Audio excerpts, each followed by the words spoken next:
Let's talk NFC North now. The team of 2023 in the NFL was the Detroit Lions. 12-5 record, won the division for the first time in 30 years. Playoff win for the first time in 32 years.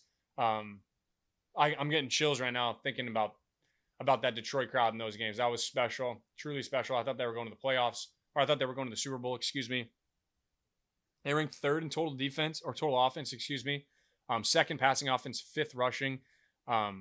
Really balanced attack. When you have Jahmyr Gibbs and why am I blanking on his name? When you have Jahmyr Gibbs and David Montgomery, damn good tandem there, and then Goff and Amon-Ra go career years there. My biggest question is can they do it again? How good really are they? And is this truly, as Evan Foxy would say of the Pat McAfee show, is this truly the brand new Lions? We find out this year. If you ask me, fuck yeah.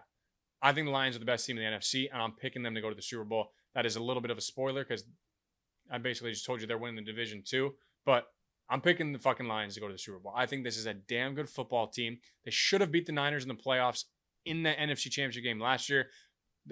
They didn't, though. They didn't. And they got to do it again this year. And this time, they ain't surprising anybody. Everybody knows how good this team is. Can Goff go again another great year this year? I think he can because I think Goff's a damn good quarterback and doesn't get the respect that he deserves. That's neither here nor there. Also, Jamison Williams, kid they drafted 2 years ago from Bama. Didn't play that whole first year pretty much. Played sparingly last year. I think there was a suspension mixed in there or something like that last year for gambling. If this dude is fully healthy and they mix him into the offense, watch out. He was a monster at Alabama his last year there with Bryce Young. I think if he's fully healthy and can be their number two, the Lions offense can be even better than it was last year. Can the defense take a jump? 19th last year. That was probably their biggest bugaboo last year was their defense. Their offense was disgusting, and their defense would kind of have moments where they would lose them games or they needed a big stop and wouldn't get it. Can they meet the expectations of the Super Bowl? Maybe. We'll find out. I don't know. I hope so. Fucking Lions are fun to watch. Biggest thing for this Lions team and why I'm picking them to not only go to the Super Bowl, but be the number one seed. They have 3 games outside in the entire regular season. 3. Green Bay, San Francisco, Chicago. Every other game is in a dome. Every single other game is in a dome. This team is, and Jared Goff specifically, is very good in a dome. I'm not saying he can't play in weather. I think that's just dumb. But in a dome always favors a quarterback. There's no weather.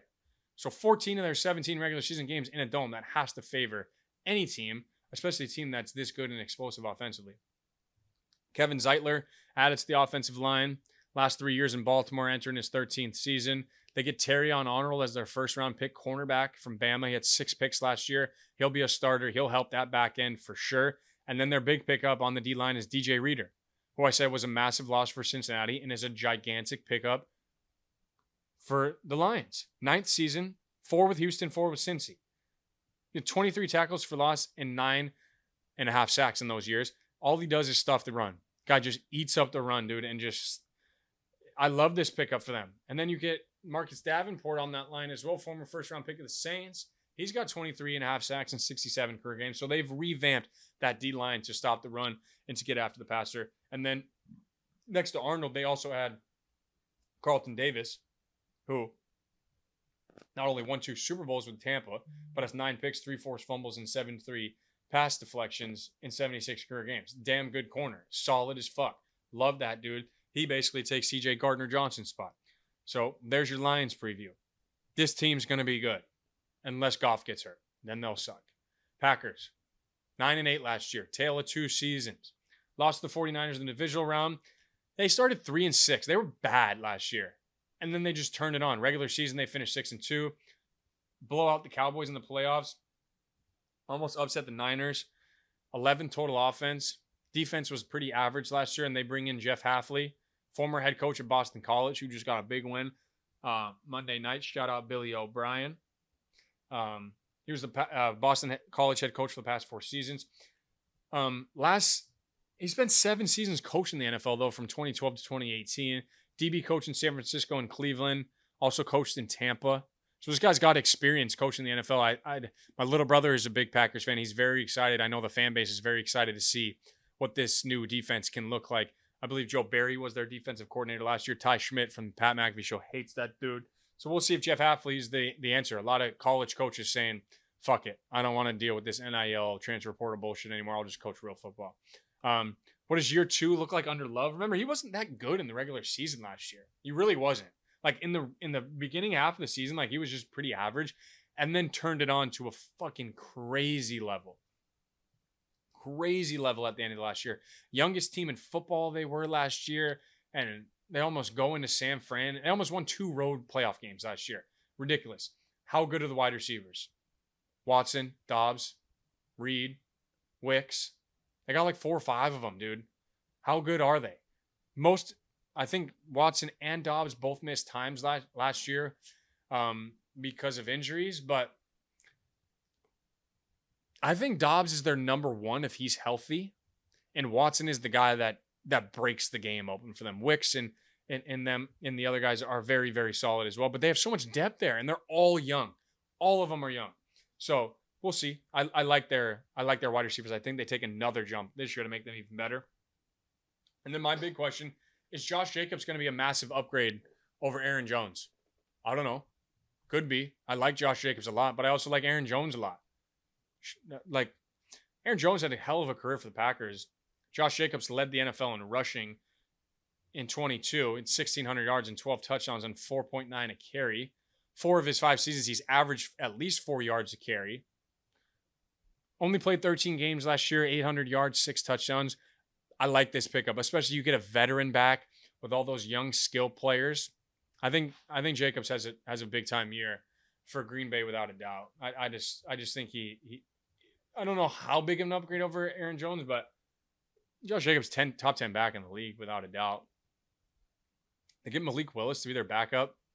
Who cares? We'll never see him play unless Love gets hurt. They had Xavier McKinney on the back end. And then they also added a new kicker from NC State, Braden Narvison. And you're like, Parker, why the fuck are you talking about a kicker? P-Way, why are you talking about a kicker? It's like, dude, they play in Green Bay, dog. They need a fucking good kicker. Mason Crosby was a great kicker for them for a long time. They need a good kicker in that weather. 6 of 7 in preseason for him. Can he be the kicker for them in the future? I believe they have Anders Carlson or something like that last year, who didn't work out for them, but it is what it is. They lose Aaron Jones, Rasul Douglas, Devondre Campbell. They replaced all those guys. I think this Packers team easily should win 10 games this year, but can they be better than the Lions in the division? That is the biggest question for them. I wouldn't be surprised if they win the division, but I would be a little bit surprised. I'll be honest. Like, I'll be, okay, wow, Packers did in year 2 with Love, young team. But I think the Lions do it. Packers make the playoffs, though. No doubt about that. All right. Let's talk the team of the offseason, team that pretty much everyone's been talking about. Hard Knocks, number 1 overall draft pick. Chicago Bears, bear down, baby. 7-10 record, 20th total offense last year. They were the number 1 rushing defense last year, though. Number 1 rushing defense. 12th total, tied for first in interceptions with 22. This defense balled the fuck out at the end of the last year. Storylines, come on.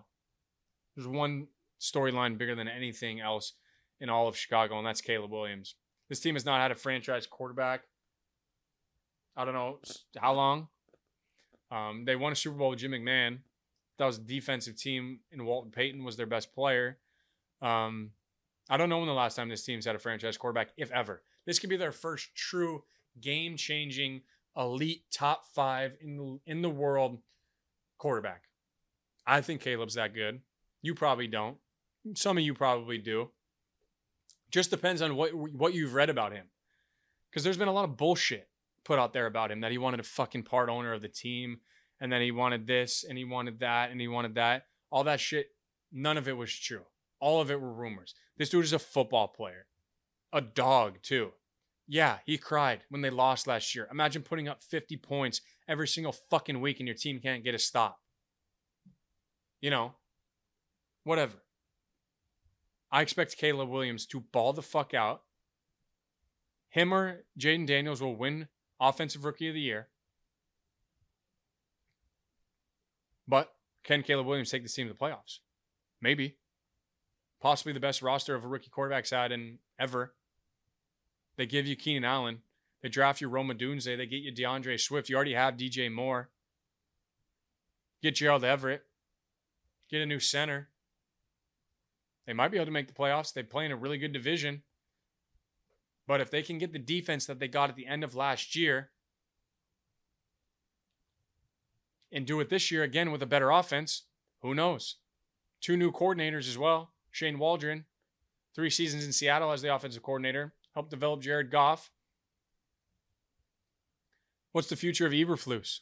10-24 this guy's record is in the first 2 years. 10-24. Not many guys keep their jobs through 34 games, winning only 10. But the defense fucking loves him. Franchise likes him. If he can win some ball games this year, Flus will be around for a while with that sweet beard and his fucking slick back hair. I like Flus. He's a good DC in Indianapolis as well. I hope he doesn't get fired, but they got to win. They got to win. DeAndre Swift, new running back, like him. 1,000 yards, 5 touchdowns with the Eagles last year. This one hurts to even say. Keenan Allen, man, I cannot believe he's a Chicago Bear. In 11 seasons in the NFL, Keenan's got 900 catches, 10,000 yards, and 59 touchdowns. 5 of his 7 years over 1,000 yards, and he had 1,200 yards, 108 catches, 7 touchdowns in just 13 games last year. Anybody at home that thinks Keenan Allen's not a top 10 receiver, fuck off. You haven't watched as much Chargers football as I have. In terms of route runners in the NFL, there's only 2 other guys, in my opinion, that are in the same conversation. 3 that are in the same conversation with Keenan Allen. Justin Jefferson, Devontae Adams, Cooper Kupp, Keenan Allen. Those are my 4. If I'm talking route runners in the NFL, those are my 4. My personal 4. Keenan's that good, if you ask me. Can he stay healthy? There's been all this bullshit report about he's gained 20 pounds in the offseason. That dude's one of the hardest workers in the room. Keenan Allen will be just fine. I expect him to ball out. Rome Odunze, 9th overall pick from Washington. 92 catches, led the nation with 1,640 yards last year. He was disgusting at Washington with Michael Penix Jr. Dog. Great culture fit for them. Be great in the community. I love Rome Odunze. Seems like a really good guy. Mom supports him really well. They got Gerald Everett as their new tight end. Ryan Bates, new starting center. 19 career starts in 5 seasons in Buffalo. Kevin Byard, get him on the back end. 2-time first-team All-Pro. And then the guy that nobody's going to talk about that they drafted, but I will. Torrey motherfucking Taylor. Punter. Iowa. Yeah, I said punter. 127 punts inside the 20. That's an NCAA all-time, 43% of his punts inside the 20. 127 of them. NCAA record for career punt average. They play in Chicago outside, don't they? Flipping the field. Field position. Huge when you have a good defense, too. This motherfucker, Torrey Taylor, will flip the field on a dime in a heartbeat. What a pickup for the Bears. It makes their defense even better because he will help put their defense in even more advantageous positions. All right, that's enough on the Bears. Sorry, I got excited about a kicker or about a punter there. Vikings, 7-10 last year. Can you believe this? They ranked 10th in total offense last year. They missed the final 10. Kirk missed the final 10 weeks of the season. Jefferson was out from week 6 to 12, and they still ranked 10th in offense. That shows you how fucking good of a coach Kevin O'Connell is. He is a top 8 coach in this league, and there's no ifs, ands, or buts about it if you ask me. 16th in total defense. We'll see, middle of the pack there. Obviously, out goes Kirk, in comes Sam Darnold. Now, a lot of you already have preconceived opinions on Sam Darnold because of his time in New York, because of his time in Carolina. He spent last season in maybe quarterback university, and that's Kyle Shanahan. In that one game he did play against the Ravens. Now, granted, it was mop-up time. Played pretty good, though. Looked pretty good. Looked like a different quarterback out there. More confident. Threw it with a little more velocity. Was accurate out there. People also forget. Sam Darnold. First 4 games he was in Carolina, I think he had like 4 rushing touchdowns. Dude can scoot a little bit. He can move it. He can move a little bit. I don't think they're going to ask him to move a lot, but we'll see. And does it take the pressure off Darnold now that J.J. McCarthy's out for the whole season? Is this Darnold's team for the whole year? All 17? I think it should be. Who the fuck else are they going to play? They're not playing J.J., so he's hurt. I'm bummed about that. I wanted to see J.J. this year. But maybe Sam Darnold can be this year's Baker Mayfield. And before last year, a bunch of you probably would have said there ain't no way Baker Mayfield will ever be good at football again, let alone be a starter. Now he just got a $100 million deal. I think Sam Darnold has the potential to be a Baker Mayfield-like season this year. What does their offense look like full season if they can keep Jefferson and Addison healthy? I like that. I like that combo. Helps Darnold. Helps Darnold a lot. If you have Justin Jefferson and Jordan Addison. We'll see what happens. And what does the D-line look like without Danielle Hunter? What a loss. That D-line is nowhere near as good now that they lost Danielle Hunter. But they did add new pieces on the back end. Danielle was there for 8 years, but they had Andrew Van Ginkel from Miami. Excuse me. 250 tackles in 73 games. They get Jonathan Grenard from Houston. 41 QB hits, 23 sacks, 32 TFLs in 48 games. So that's their Danielle Hunter replacement. And then they just signed Stephon Gilmore in late August. He's going into his 13th season. Obviously won the Defensive Player of the Year in 2019. 17 starts for Dallas last year. Thought he played really well in that Dallas defense last year. You get Shaquille Griffin. Spent the last 2 years in Houston and Carolina. Nice little back end piece for them. But it's a tough division. And they're the 4th team in this division. No questions asked. And I think it's because of the quarterback. I'm not saying Sam Darnold isn't good. But he's not Goff, he's not Love, and he's not Caleb. So how do they replace Cousins? What does the team look like without Danielle Hunter on the defensive end? We'll find out. Who am I picking to win this division? Of course I'm picking the fucking Lions. To the Super Bowl, too. Number 1 seed, Super Bowl, Lions, book it.